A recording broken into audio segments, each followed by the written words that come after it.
Does Monday at the office feel like a storm? Not with Microsoft Copilot. That feeling when Copilot gets everyone up to speed instantly? It's sunny again. When Copilot simplifies complex data so your teams can act, that sun's shining on a beach. And when Copilot uncovers hidden insights, you're on that beach with your people, and you find buried treasure. That's Microsoft Copilot. Learn more at Microsoft.com/AI for all. Today on CityCast Boise, when you drive on the connector into downtown, you can't miss the giant construction cranes all over the place. Idaho Statesman reporter Nick Rosenberger is here to get us up to speed on what exactly is being built and how these towers will forever change our skyline, starting with a 26-story luxury apartment building. It's Tuesday, March 12th. I'm Frankie Barnhill, and this is what Boise's talking about.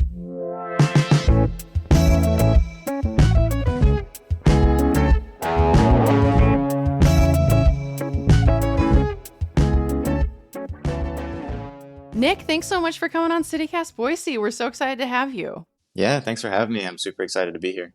Okay, so I need to start with this because you moved to Boise about a year ago and started reporting on growth and development for the Idaho Statesman later on that year. And so I always love to talk to people who are fairly new to the city because you're fresh. Your perspective on Boise and what we're going through as a community is still really fresh. So what's your impression of Boise so far? Yeah, I mean, I love Boise. It's been super great. So for a little bit of background, I moved here last March from Central Oregon. And it was really interesting kind of moving from there to here and kind of seeing how different cities and different areas kind of react to that growth and change. And yeah, I do feel like I kind of came in here, with the story of the cities. I'm kind of coming in when the story's already going. So Boise's been changing for a long time. I'm just part of that, I guess. Yeah, especially the Skyline, which is what we're going to be focused on here in this conversation. But I just want to say, I think that your reporting has been fabulous, and everybody at the Idaho Statesman is doing a great job. And good reminder for people, subscribe to the Idaho Statesman, everybody. If you're not subscribed, it's cheaper than a Netflix subscription in a lot of cases. So just a quick plug. I want to talk specifically about what has historically been, the biggest buildings in Boise. And in one of your recent articles, you talk about this a little bit. So take us back to US Bank Plaza, right? That was for a long time was the tallest building in downtown. And then things started changing. Yeah. So, back in 1978, the US Bank Plaza was built, and that was 19 stories tall. So that was pretty tall. It's tall for Boise. Yeah. Tall for Boise. Yeah, for sure. And there weren't that many others to kind of like join it. Right. It kind of stood out on its own for a long time. Yeah, exactly.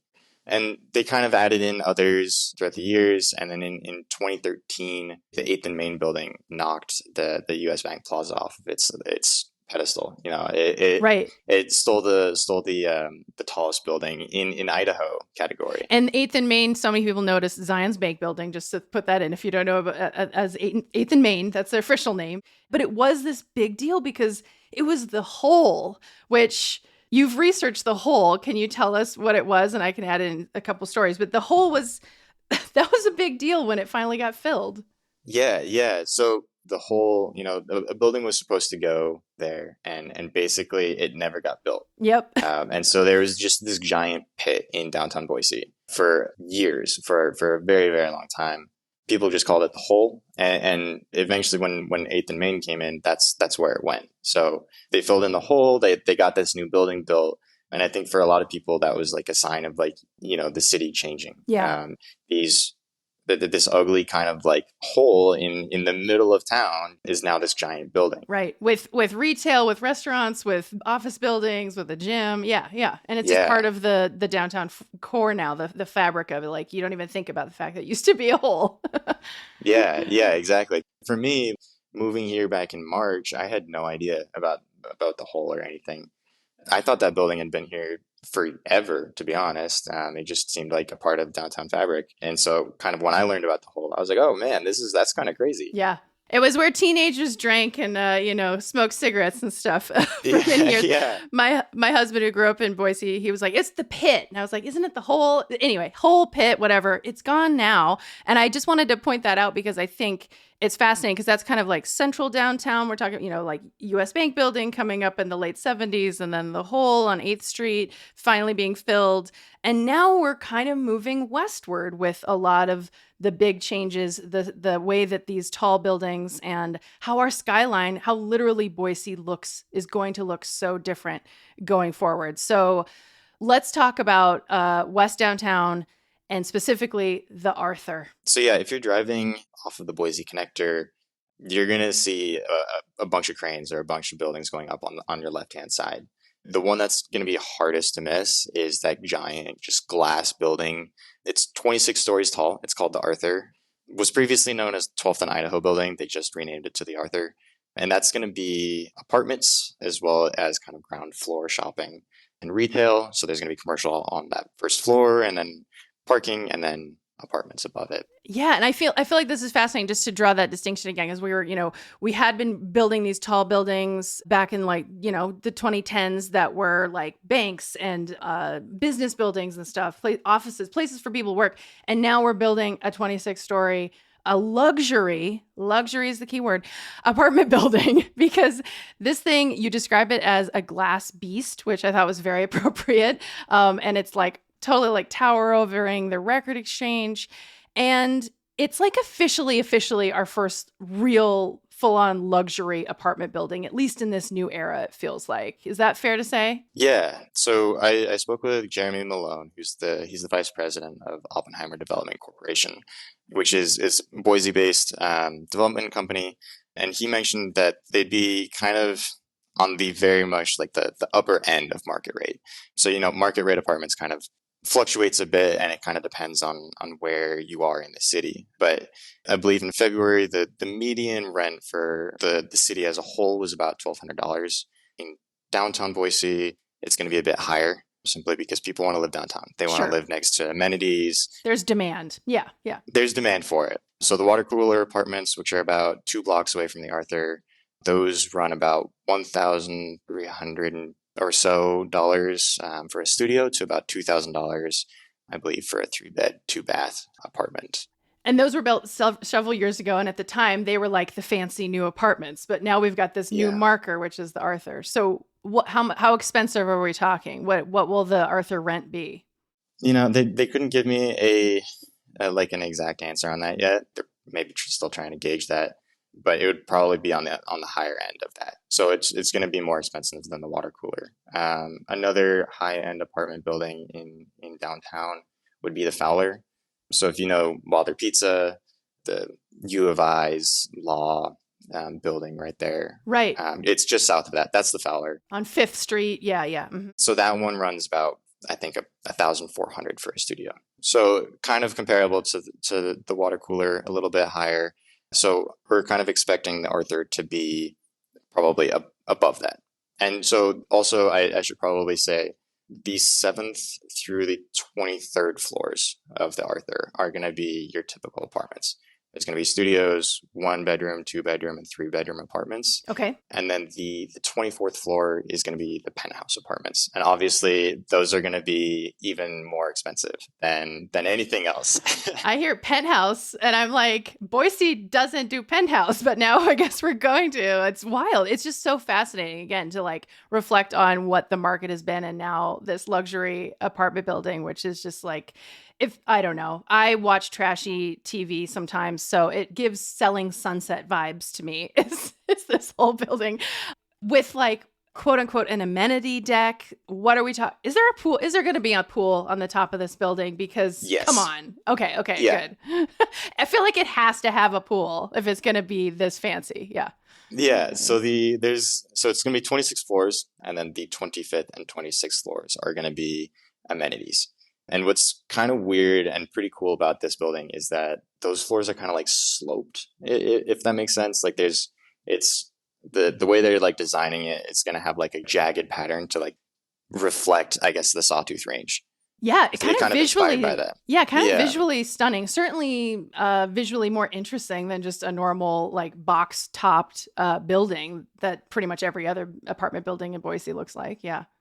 Yeah. So I think there's going to be like an indoor fitness center, and then there's going to be an outdoor space with a pool, and then there's going to be a hot tub, a yoga area, hammocks, golf simulator, and I think a shared kitchen and a banquet space. Wow. A lot of amenities. Yeah, I mean, we can all be drooling over this building if we want to. If this is your vibe, I kind of am. I'm like, who's gonna live there that I could like go use the pool someday? Right. But in all seriousness, it's like, who can afford this place? Yes, we don't know what the rents will be, but obviously, Oppenheimer Corp, they're confident that there are people in Boise who can afford a place like this. I would assume, otherwise they're not going to build it. The developers aren't going to build something if they don't think people are going to be interested in it. Yeah. There's a lot of money going into this thing. I think the latest estimate or the latest number that I got was $140 million going into this thing. And that's not chump change. That's they have like market research to know that people are going to be interested in this kind of thing. Gosh, it's just so fascinating to me though, Nick, because I'm like, on the one hand, I guess it's the story of real estate and housing across America, and Boise is a great reflection of it. Is just like this disparity between, we're hearing on the one hand, people not being able to afford just like a totally reasonable house or rental, let alone to ever buy in the market. And then there's this luxury apartment that's going up in downtown that, again, we don't know how much exactly it's going to cost, but it's going to be expensive. It's going to be more than what other apartment buildings are. And I don't know, how are your readers reacting to stories like this? And like, what are you hearing from Boiseans about this particular development? Kind of, again, being like this symbol in this moment in time in 2024 in Boise. Yeah, I mean, I don't know if I've got a ton of like comments about don't build this because like we need more housing or something. These might be higher end, but they're still going to be apartments. There's still going to be living situations, places for people to live. And so if more people live in these apartments, maybe that frees up some other apartments that might be more affordable. Sure. In the inventory idea of like expanding the inventory in general, even at the top end, means that there might be some middle ground that other people can then take part of, because those folks who can afford the high end were in the middle income ones or something like that. Right. Yeah. And there's a lot of nuance that goes into that as well. But yeah, I don't know if people don't seem to be like super upset about this kind of thing coming in. The city's growing and Idaho's growing. As much as people kind of want it to stay like a small state and stay like the Boise they know, it's going to keep growing. We're approaching 2 million residents, and we're growing faster than Nebraska, which is the next one. So we're expected to soon pass the next biggest state on the list. Yeah, and Boise, of course, being the largest city, is leading that charge. I will point out the Arthur, where it was built, maybe part of the reason why there haven't been a lot of pushback, at least in your reporting, has been that the Arthur took place of a surface parking lot, right? So it wasn't like it knocked out existing housing or something like that was more affordable. So, the idea of gentrification as Boise downtown pushes westward to have these kind of newer buildings, newer apartment buildings, et cetera. It's just kind of a fascinating note, is like, what kind of places, what do these buildings take the place of? Right. And when is that like a good change? A 26-story building that has a lot of apartments for people to live in seems like a pretty good use compared to just a surface parking lot in a lot of ways. That could be argued very easily. And there are a bunch of developers own these parking lots and have plans for them in the future. Yeah, what it existed before. But yeah, I think just in general, it's just like a question that I think I have, or just people have in general, is like, what was it before? What will it be in the future? And kind of as a city, just thinking about like, what is a good use of this prime real estate, and how can we like really address these housing issues at every level? This episode is brought to you by JLL. Get an insider view into the world of commercial real estate with JLL's podcast, Trends and Insights, the Future of Commercial Real Estate. Whether you're curious about making cities more sustainable, the evolution of office space, or AI opportunities, this podcast will help keep you a step ahead. Tune in for candid conversations with business leaders about the biggest trends impacting how we live, work, and play. Subscribe to Trends and Insights now at jll.com/podcast. Shipping can make or break a sale, so optimize how you ship your orders with ShipStation. They make it easy to automate and manage orders no matter how big your business grows. And they might even be able to help reduce shipping and warehouse costs. So optimize and keep up your momentum for growth with ShipStation. Sign up for your free 60-day trial now at ShipStation.com and use the code POD. That's ShipStation.com with the code POD. Okay, so we've talked about the Arthur. What other apartment buildings, specifically in downtown, are you following right now? The Broadstone Saratoga is another project that's well on its way. If you've driven down Grove Street recently, if you've driven down the Boise Connector, you're going to have seen it as well. So it's a 7-story building. It's actually split into 2 buildings. It's at 201 West Grove Street. Okay. Pretty much it's 334 apartments. That's a lot. Yeah, it's a pretty significant amount. So the south building is expected to be finished in January or March of 2025. And then the north building is kind of expected to be finished, I believe, April to June of 2025. Okay, so next year between that building and then the Arthur, because that once that finishes, people will start to move in like early next year is the projection for the Arthurs, right? Well, right? I believe so. So lots more potential apartments coming by next year. But then also I want to note too that there was kind of recently, a few years ago, all of a sudden there were all these new hotels that sprung up, and most of them were chain hotels, but there are more now, again, in 2024 on the way. Tell me about the Hotel Renegade specifically. So the Hotel Renegade is kind of an idea. It's from 2 Wisconsin-based developers, Hendricks Commercial Properties and Geronimo Hospitality Group. Hendricks, you might know them for building up the Bodo area. Right. So if you know the Warehouse Food Hall, Bodo Vino, or like the Treefort Music Hall. Treefort Music Hall, yep. Catty corner to the Broadstone Saratoga, actually. And you might recognize it from like the gazebo on the roof's southeastern corner. Okay. If you drive by, you're going to see it. It's very prominent. So that's an 8-story hotel. So one of the kind of like inspirations that they had for Hotel Renegade is that they're kind of like trying to merge the Midwest and the Pacific Northwest, and where they converge, they said, is like Boise. And it's kind of got like this like Wild West kind of feel, kind of this like Americana feel to this hotel. And they're gonna have like a full service restaurant called the Baraboose Upper Club on the first floor. They're gonna have kind of that like vintage Americana feel. So there's going to be stuff like old fashions and prime ribs. On their website, I think they listed like a boozy ice cream, which sounds pretty interesting. Are they? It feels like they're encroaching on the Still, another thing in Bodo area. Just as a side note, but this is fascinating to me because I mean that area. There's already so many hotels, but I guess once again back to this question of demand. I mean, developers aren't going to build something if they don't feel like there's a demand there in that part of downtown. So more and more people not only want to move to Boise, but more and more people want to visit Boise, I guess. Right. Yeah. And I think part of that too is there's more and more events also held in Boise. Sure. Conferences, festivals. Right. Yeah. And so folks need more event space. So one part about Hotel Renegade is that there's going to be banquet and meeting space throughout the hotel as well. So people can take advantage of that. It's kind of like it's like on site instead of having to leave the hotel to go to the conference center or something. Yeah, it's like a one-stop shop. So there's going to be that. There's going to be that restaurant on the first floor. There's going to be hotel rooms. There's going to be meeting and banquet space kind of sprinkled throughout. And then on the top floor, there's going to be a rooftop bar called the Highlander, which sounds pretty interesting. And then there's also going to be a coffee shop, a blue collar coffee shop as well. Blue collar? That's the name of it? That is the name. Yeah. Yeah. Is it going to be bougie coffee though? No, just kidding. Anyway. I'm not sure. We'll find out. If it's not 50 cents, it's not blue collar. Yeah. No. It just goes with the whole Americana vibe, you know? It totally does. Yeah.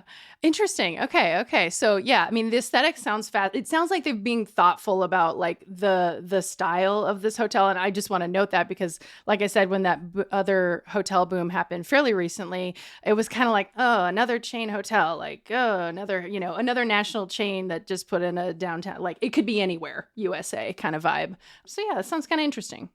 Yeah, I believe there's also like two more hotels coming online or in the works. One I believe is like a Marriott. I haven't done a ton of research on that, but there are more hotels coming to the downtown area as well. So keep your eyes open. Thank you so much for sharing what you've been working on, and we'd love to have you back on the podcast because this story is not going away. Boise is changing, and there's a lot of growth and change going on all the time. So thanks for coming on to tell us about it. Yeah, absolutely. Thanks for having me, guys.